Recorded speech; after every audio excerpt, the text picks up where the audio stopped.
ಓಂ ಶಾಂತಿ. ಇಂದಿನ ದಿನಾಂಕ 18/4/2024. ಪ್ರಾರ್ಥ ಮುರುಳಿ ಬಾಪ್ತಾದ ಮಧುಬನ. ಮಧುರ ಮಕ್ಕಳೇ, ತಂದೆಯು ದಾತ ಆಗಿದ್ದಾರೆ. ನೀವು ಮಕ್ಕಳು ತಂದೆಯಿಂದ ಏನನ್ನೂ ಬೇಡುವ ಅವಶ್ಯಕತೆ ಇಲ್ಲ. ಗಾದೆ ಮಾತಿದೆ, ಬೇಡುವುದಕ್ಕಿಂತ ಸಾಯುವುದು ಲೇಸು. ಪ್ರಶ್ನೆ: ಸದಾ ಯಾವ ಸ್ಮೃತಿ ಇದ್ದಾಗ ಯಾವುದೇ ಮಾತಿನ ಚಿಂತೆ ಅಥವಾ ಚಿಂತನೆ ಇರುವುದಿಲ್ಲ? ಉತ್ತರ: ಏನು ಕಳೆದು ಹೋಯಿತೋ ಅದು ಒಳ್ಳೆಯದಾಗಿರಲಿ ಅಥವಾ ಕೆಟ್ಟದಾಗಿರಲಿ, ಅದು ನಾಟಕದಲ್ಲಿತ್ತು. ಇಡೀ ಚಕ್ರವು ಮುಕ್ತಾಯವಾಗಿ ಪುನಃ ಪುನರಾವರ್ತನೆ ಆಗುವುದು. ಯಾರು ಎಂತಹ ಪುರುಷಾರ್ಥ ಮಾಡುತ್ತಾರೆಯೋ ಅಂತಹ ಪದವಿಯನ್ನು ಪಡೆಯುತ್ತಾರೆ. ಈ ಮಾತಿನ ಸ್ಮೃತಿ ಇದ್ದಾಗ ಯಾವುದೇ ಮಾತಿನ ಚಿಂತೆ ಅಥವಾ ಚಿಂತನೆ ಇರುವುದಿಲ್ಲ. ತಂದೆಯ ಆದೇಶವಾಗಿದೆ, ಮಕ್ಕಳೇ, ಕಳೆದು ಹೋಗಿರುವುದಕ್ಕೆ ಪಶ್ಚಾತ್ತಾಪ ಪಡಬೇಡಿ. ಯಾವುದೇ ಉಲ್ಟಾ ಸುಲ್ಟಾ ಮಾತುಗಳನ್ನು ಕೇಳಲು ಬೇಡಿ, ಹೇಳಲು ಬೇಡಿ. ಕಳೆದು ಹೋದ ಮಾತನ್ನು ವಿಚಾರ ಮಾಡಬೇಡಿ ಮತ್ತು ಪುನರಾವರ್ತನೆ ಮಾಡಬೇಡಿ. ಓಂ ಶಾಂತಿ. ಆತ್ಮಿಕ ಮಕ್ಕಳ ಪ್ರತಿ ತಂದೆಯು ಕುಳಿತು ತಿಳಿಸುತ್ತಾರೆ. ಆತ್ಮಿಕ ತಂದೆಗೆ ದಾತ ಎಂದು ಹೇಳಲಾಗುತ್ತದೆ. ತಾವಾಗಿಯೇ ಎಲ್ಲವನ್ನೂ ಮಕ್ಕಳಿಗೆ ಕೊಡುತ್ತಾರೆ. ಅವರು ವಿಶ್ವದ ಮಾಲೀಕರನ್ನಾಗಿ ಮಾಡುವುದಕ್ಕಾಗಿಯೇ ಬರುತ್ತಾರೆ. ಹೇಗೆ ಆಗಬೇಕು ಎಂಬುದೆಲ್ಲವನ್ನು ಮಕ್ಕಳಿಗೆ ತಿಳಿಸುತ್ತಾರೆ. ಆದೇಶ ನೀಡುತ್ತಿರುತ್ತಾರೆ, ಏಕೆಂದರೆ ದಾತನಾಗಿದ್ದಾರಲ್ಲವೇ. ಆದ್ದರಿಂದ ಎಲ್ಲವನ್ನೂ ತಾವೇ ಕೊಡುತ್ತಿರುತ್ತಾರೆ. ಬೇಡುವುದಕ್ಕಿಂತ ಸಾಯುವುದು ಲೇಸು. ಯಾವುದೇ ವಸ್ತುವನ್ನು ಬೇಡಬಾರದಾಗಿದೆ. ಕೆಲವು ಮಕ್ಕಳು ಶಕ್ತಿ, ಕೃಪೆ, ಆಶೀರ್ವಾದವನ್ನು ಬೇಡುತ್ತಿರುತ್ತಾರೆ. ಭಕ್ತಿ ಮಾರ್ಗದಲ್ಲಿ ಬೇಡಿ ಬೇಡಿ ತಲೆಬಾಗಿಸಿ ಏಣಿಯನ್ನು ಕೆಳಗಿಳಿಯುತ್ತಲೇ ಬಂದಿದ್ದೀರಿ. ಈಗ ಬೇಡುವ ಅವಶ್ಯಕತೆ ಇಲ್ಲ. ತಂದೆಯು ತಿಳಿಸುತ್ತಾರೆ, ನನ್ನ ಆದೇಶದಂತೆ ನಡೆಯಿರಿ. ಒಂದಂತೂ ತಿಳಿಸುತ್ತಾರೆ, ಕಳೆದು ಹೋದದ್ದಕ್ಕೆ ಎಂದು ಚಿಂತಿಸಬೇಡಿ. ನಾಟಕದಲ್ಲಿ ಏನೆಲ್ಲವೂ ಆಯಿತೋ ಅದು ಕಳೆದು ಹೋಯಿತೋ. ಅದರ ವಿಚಾರವೂ ಮಾಡಬೇಡಿ, ಪುನರಾವರ್ತನೆಯೂ ಮಾಡಬೇಡಿ. ತಂದೆಯಂತೂ ಕೇವಲ 2 ಶಬ್ದಗಳನ್ನು ಹೇಳುತ್ತಾರೆ, ನನ್ನೊಬ್ಬನನ್ನೇ ನೆನಪು ಮಾಡಿ. ತಂದೆಯೇ ಸೂಚನೆ ಅಥವಾ ಶ್ರೀಮತವನ್ನು ಕೊಡುತ್ತಾರೆ.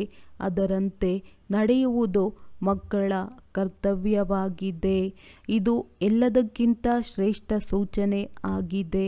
ಯಾರಾದರೂ ಎಷ್ಟೇ ಪ್ರಶ್ನೋತ್ತರ ಮಾಡಲಿ, ತಂದೆಯಂತೂ 2 ಶಬ್ದಗಳನ್ನು ತಿಳಿಸುತ್ತಾರೆ, ನಾನು ಪತಿತ ಪಾವನನಾಗಿದ್ದೇನೆ. ನೀವು ನನ್ನನ್ನು ನೆನಪು ಮಾಡುತ್ತಾ ಇರಿ, ಆಗ ನಿಮ್ಮ ಪಾಪಗಳು ಭಸ್ಮವಾಗಿ ಬಿಡುತ್ತವೆ. ನೆನಪಿಗಾಗಿ ಯಾವುದೇ ಸಲಹೆ ಕೊಡಲಾಗುತ್ತದೆ. ಏನು? ತಂದೆಯನ್ನು ನೆನಪು ಮಾಡಬೇಕಾಗಿದೆ. ಕೂಗುವ, ಕರೆಯುವ ಅವಶ್ಯಕತೆ ಇಲ್ಲ. ಆಂತರ್ಯದಲ್ಲಿ ಕೇವಲ ಬೇಹದ್ದಿನ ತಂದೆಯನ್ನು ನೆನಪು ಮಾಡಬೇಕು. ಇನ್ನೊಂದು ಯಾವ ಆದೇಶ ಕೊಡುತ್ತಾರೆ? 84 ಜನ್ಮಗಳ ಚಕ್ರವನ್ನು ನೆನಪು ಮಾಡಿ, ಏಕೆಂದರೆ ನೀವು ದೇವತೆಗಳಾಗಬೇಕಾಗಿದೆ. ನೀವು ಅರ್ಧಕಲ್ಪ ದೇವತೆಗಳ ಮಹಿಮೆ ಮಾಡಿದ್ದೀರಿ. ಮಕ್ಕಳು ಅಳುವ ಶಬ್ದ ಕೇಳಿ ಬಂದಿತು. ಈಗ ಈ ಸೂಚನೆಯನ್ನು ಎಲ್ಲ ಸೇವಾ ಕೇಂದ್ರಗಳಿಗೆ ಕೊಡಲಾಗುತ್ತದೆ. ಯಾರು ಚಿಕ್ಕ ಮಕ್ಕಳನ್ನು ಕರೆದುಕೊಂಡು ಬರಬಾರದೋ ಅವರಿಗಾಗಿ ಏನಾದರೂ ಪ್ರಬಂಧ ಮಾಡಬೇಕೋ, ಯಾರು ತಂದೆಯಿಂದ ಆಸ್ತಿಯನ್ನು ತೆಗೆದುಕೊಳ್ಳಬೇಕೋ ಅವರು ಪ್ರಬಂಧ ಮಾಡುತ್ತಾರೆ. ಇದು ಆತ್ಮೀಯ ತಂದೆಯ ವಿಶ್ವವಿದ್ಯಾಲಯವಾಗಿದೆ.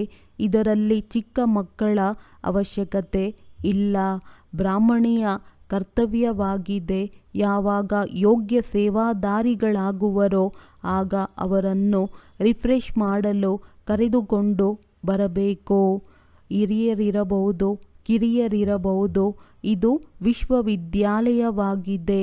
ಯಾರು ಇಲ್ಲಿ ಮಕ್ಕಳನ್ನು ಕರೆದುಕೊಂಡು ಬರುತ್ತಾರೆಯೋ ಅವರು ಇದು ವಿಶ್ವವಿದ್ಯಾಲಯವಾಗಿದೆ ಎಂದು ತಿಳಿದುಕೊಳ್ಳುವುದಿಲ್ಲ. ಮುಖ್ಯವಾದ ಮಾತು ಇದು ವಿಶ್ವವಿದ್ಯಾಲಯವಾಗಿದೆ. ಇದರಲ್ಲಿ ಓದುವವರು ಬಹಳ ಒಳ್ಳೆಯ ಬುದ್ಧಿವಂತರಿರಬೇಕು. ಯಾರು ಪರಿಪಕ್ವವಿರುವುದಿಲ್ಲವೋ ಅವರು ತೊಂದರೆ ಮಾಡುತ್ತಾರೆ. ಏಕೆಂದರೆ ತಂದೆಯ ನೆನಪಿನಲ್ಲಿ ಇರದಿದ್ದರೆ ಬುದ್ಧಿಯು ಅಲ್ಲಿ ಇಲ್ಲಿ ಅಲೆಯುತ್ತಿರುತ್ತದೆ. ನಷ್ಟ ಮಾಡಿಕೊಳ್ಳುತ್ತಾರೆ, ನೆನಪಿನಲ್ಲಿರುವುದಿಲ್ಲ. ಮಕ್ಕಳನ್ನು ಕರೆತರುತ್ತಾರೆಂದರೆ ಇದರಲ್ಲಿ ಮಕ್ಕಳಿಗೆ ನಷ್ಟವಾಗುತ್ತದೆ. ಇದು ಈಶ್ವರೀಯ ವಿಶ್ವವಿದ್ಯಾಲಯವಾಗಿದೆ. ಇಲ್ಲಿ ಮನುಷ್ಯರಿಂದ ದೇವತೆಗಳಾಗಬೇಕೆಂಬುದನ್ನು ಕೆಲವರು ತಿಳಿದುಕೊಂಡೇ ಇಲ್ಲ.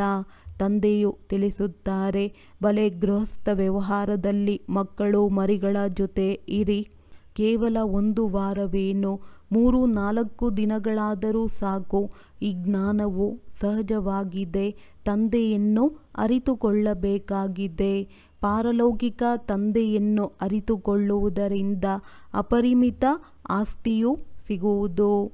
ಯಾವ ಆಸ್ತಿ? ಬೇಅದ್ದಿನ ರಾಜ್ಯಭಾಗ್ಯ. ಪ್ರದರ್ಶನಿ ಹಾಗೂ ಸಂಗ್ರಹಾಲಯದಲ್ಲಿ ಸೇವೆಯಾಗುವುದಿಲ್ಲವೆಂದು ತಿಳಿಯಬೇಡಿ. ಅನೇಕರು ಪ್ರಜೆಗಳಾಗುತ್ತಾರೆ. ಬ್ರಾಹ್ಮಣ ಕುಲ, ಸೂರ್ಯವಂಶಿ ಹಾಗೂ ಚಂದ್ರವಂಶಿ 3 ಇಲ್ಲಿ ಸ್ಥಾಪನೆಯಾಗುತ್ತದೆ.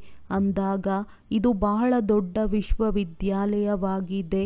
ಇಲ್ಲಿ ಬೇಅದ್ದಿನ ತಂದೆಯು ಓದಿಸುತ್ತಾರೆ. ಅಂದ ಮೇಲೆ ಒಮ್ಮೆಲೆ ಬುದ್ಧಿಯೇ ಸಂಪನ್ನ ಆಗಿಬಿಡಬೇಕು. ಆದರೆ ತಂದೆಯು ಸಾಧಾರಣ ತನುವಿನಲ್ಲಿದ್ದಾರೆ, ಸಾಧಾರಣ ರೀತಿಯಲ್ಲಿ ಓದಿಸುತ್ತಾರೆ. ಆದ್ದರಿಂದ ಮನುಷ್ಯರಿಗೆ ತಿಳಿಯುವುದೇ ಇಲ್ಲ.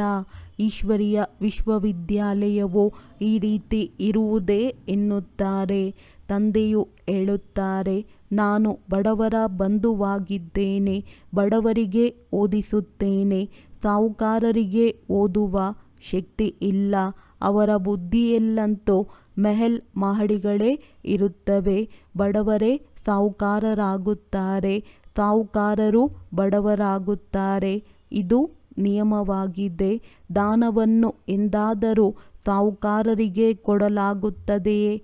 ಇದು ಅವಿನಾಶಿ ಜ್ಞಾನರತ್ನಗಳ ದಾನವಾಗಿದೆ. ಸಾಹುಕಾರರು ದಾನವನ್ನು ಪಡೆಯಲಾಗುವುದಿಲ್ಲ. ಬುದ್ಧಿಯಲ್ಲಿ ಕುಳಿತುಕೊಳ್ಳುವುದೇ ಇಲ್ಲ. ಅವರು ತಮ್ಮ ಮಿತವಾದ ರಚನೆ, ಹಣ, ಅಧಿಕಾರದಲ್ಲಿ ಸಿಲುಕಿರುತ್ತಾರೆ. ಅವರಿಗಾಗಿ ಇಲ್ಲಿಯೇ ಸ್ವರ್ಗವಿದೆ. ನಮಗೆ ಇನ್ನೊಂದು ಸ್ವರ್ಗದ ಅವಶ್ಯಕತೆವಿಲ್ಲವೆಂದು ಹೇಳುತ್ತಾರೆ.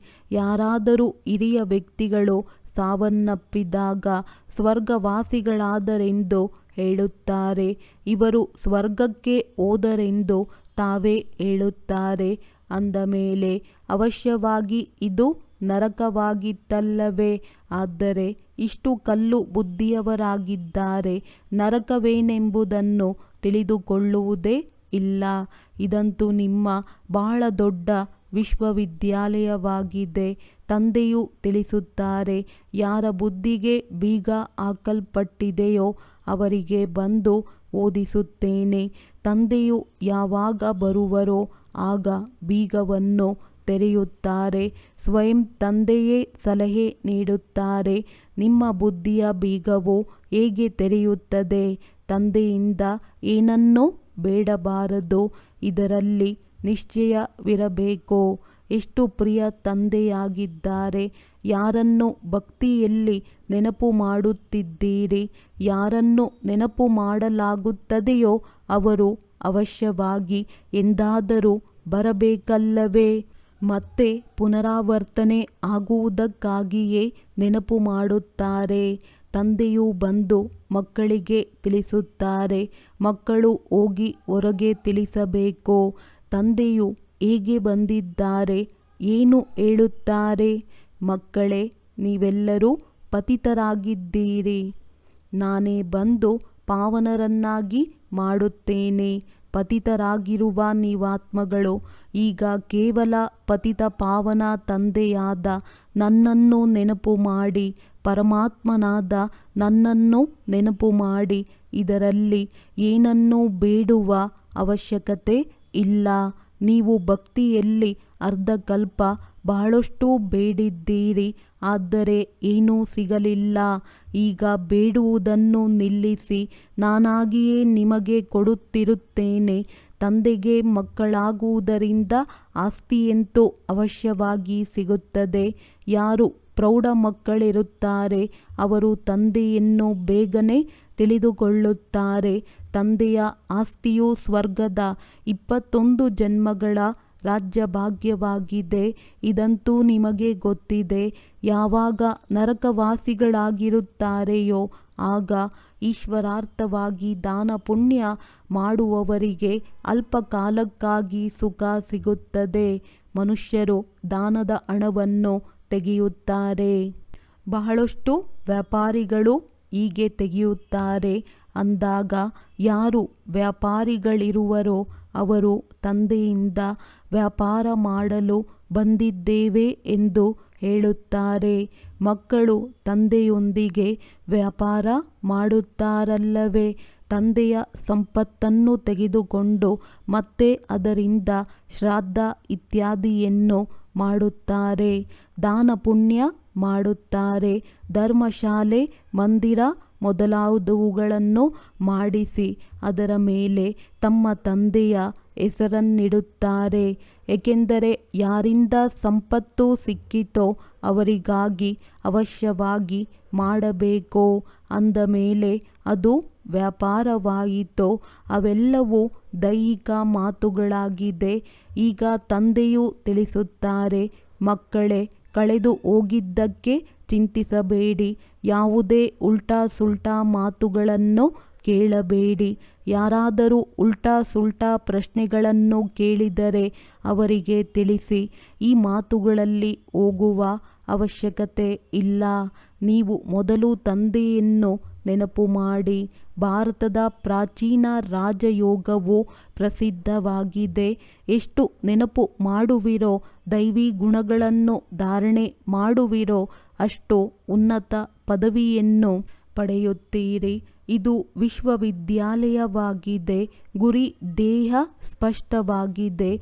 ಪುರುಷಾರ್ಥ ಮಾಡಿ ಈ ರೀತಿಯಾಗಬೇಕು. ದೈವಿ ಗುಣಗಳನ್ನು ಧಾರಣೆ ಮಾಡಬೇಕಾಗಿದೆ.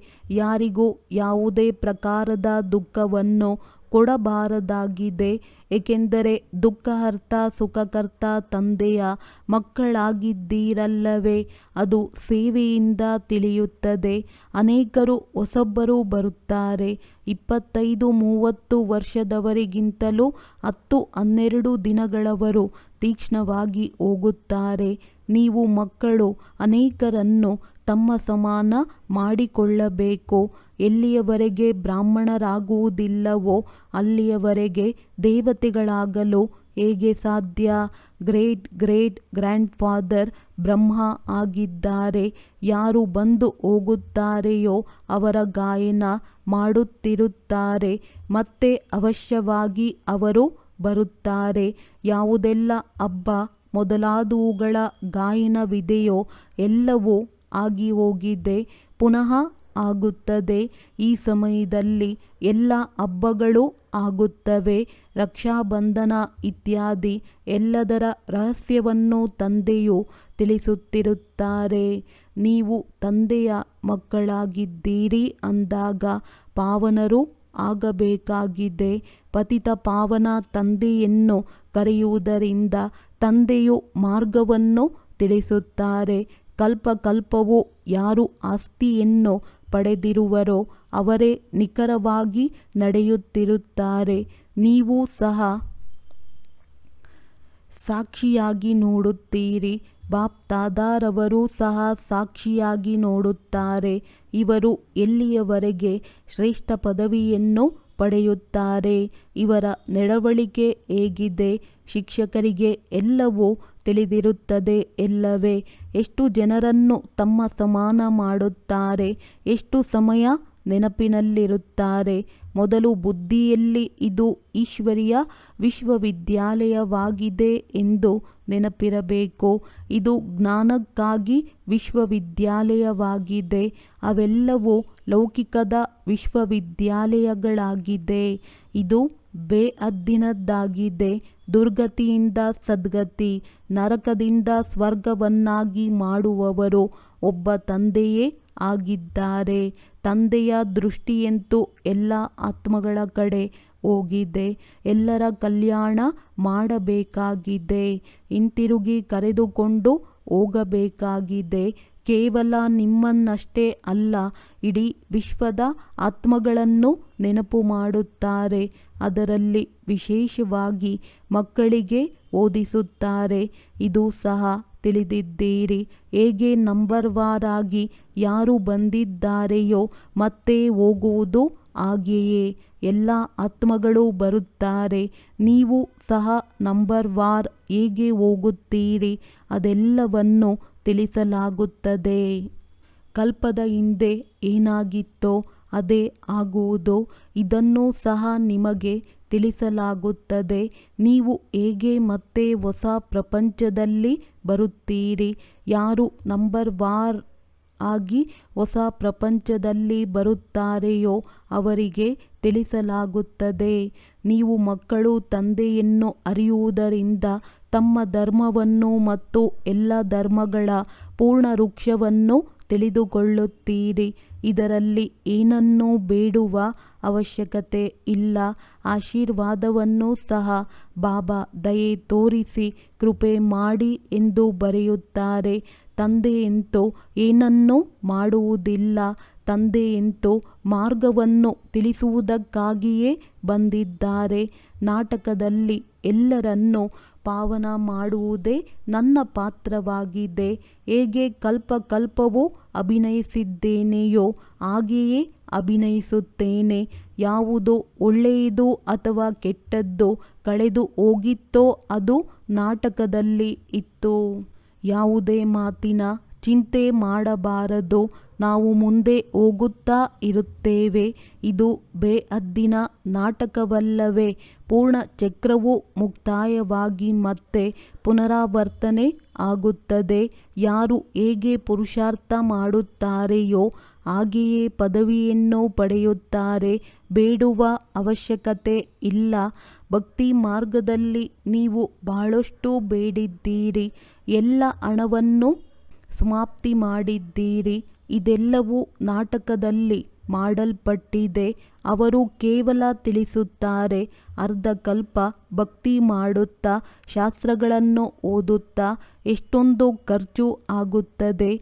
ಈಗ ನೀವು ಏನನ್ನೂ ಖರ್ಚು ಮಾಡುವ ಅವಶ್ಯಕತೆ ಇಲ್ಲ. ತಂದೆಯು ದಾತನಾಗಿದ್ದಾರಲ್ಲವೇ? ದಾತನಿಗೆ ಅವಶ್ಯಕತೆ ಇಲ್ಲ.